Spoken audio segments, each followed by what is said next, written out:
Someone in your life is doing something to you right now. Not to your face, not with raised voices or obvious cruelty, with something far more invisible, far more precise. They're reshaping the way you see yourself. Quietly, methodically. And the most disturbing part? You've probably mistaken it for love, for friendship, for someone who just cares a lot. That's not an accident, that's the design. Dark psychology isn't dramatic. It doesn't announce itself. It works precisely because it disguises itself as something you want: connection, validation, belonging. And by the time you notice something is wrong, you're already doubting whether you noticed anything at all. This video exists to end that doubt. Here are 9 signs someone is using dark psychology on you, right now, in real time. Sign 1. They make you feel crazy for having normal reactions. You expressed hurt, you raised a concern, and somehow, by the end of the conversation, you were the one apologizing. Your memory of events was questioned. Your feelings were reframed as sensitivity, instability, overreaction. Psychologists call this gaslighting, a systematic dismantling of your confidence in your own perception. It isn't just lying. It's making you distrust the part of you that knows you're being lied to. Sign 2. They give you just enough to keep you hooked. Warmth and distance. Praise, then silence. Closeness, then cold. This isn't inconsistency, it's a technique. Behavioral psychology calls it variable reinforcement, and it's the same mechanism that makes gambling addictive. When reward is unpredictable, the brain fixates on earning it. You stop evaluating whether the relationship is good for you. You become consumed with what you did wrong. You didn't do anything wrong. The unpredictability is the point. Sign 3. They isolate you, but make it feel like your idea. They didn't say stop seeing your friends. They just made every time you came back from seeing them slightly tense, slightly complicated, a comment here, a mood there, a question about why you need that when you have them. Over months you drifted from your support system, not because you were forced to, but because staying close to them felt easier than managing the friction. Isolation delivered through emotional weather, not ultimatums. Sign 4. They keep score, but only when it benefits them. Every favor is remembered, every sacrifice they made is cataloged. But your contributions disappear. What you've given is reframed as obligation or goes unacknowledged entirely. This creates a permanent debt you can never repay, which means you can never leave without feeling like you owe something.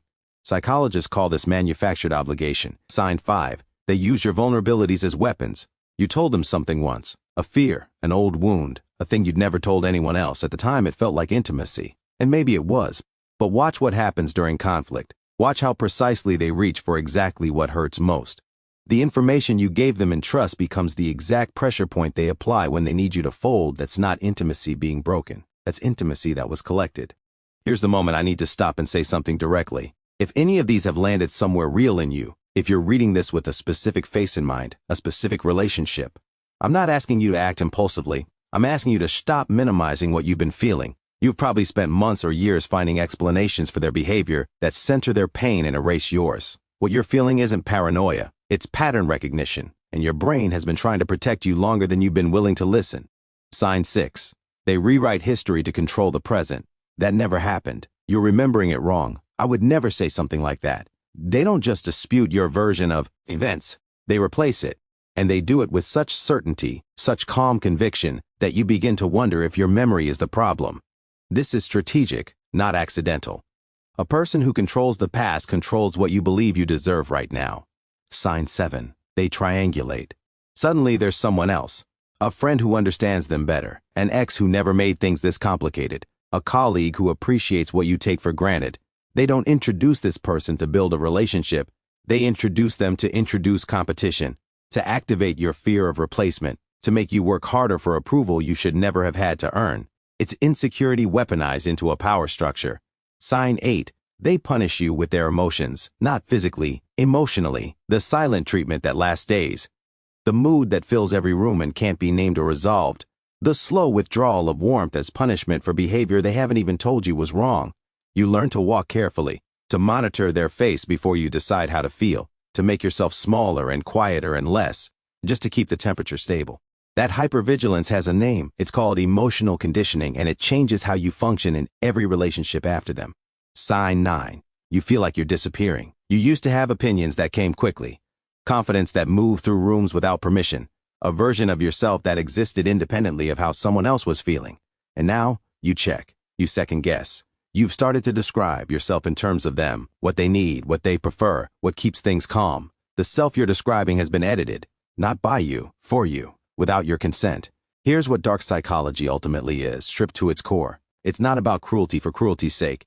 It's about regulation, controlling your perception, your memory, your emotional responses, and your sense of self, so that your behavior becomes predictable and manageable to someone who needs power more than they need connection. People who deploy these tactics are not usually cartoonish villains. Most of them are wounded, frightened, and unconscious of what they're doing. That doesn't make it safe for you to stay. Understanding someone's psychology doesn't obligate you to absorb its consequences. You can have compassion for why someone became who they are while still refusing to be what they need you to be. The question you need to sit with isn't whether you can prove it. You don't need a court standard, you need an honest one. Ask yourself, do I feel more like myself around this person, or less? That answer has never lied to you. You have. The goal of dark psychology isn't to break you all at once, it's to make you so gradually unfamiliar to yourself that you stop noticing the person you used to be is gone. You're not too sensitive, you're not too much. You are someone who trusted and had that trust studied and used. That's not a flaw. That's a target that can learn to see the aim before it lands. If this video reached something you've been trying to name, subscribe.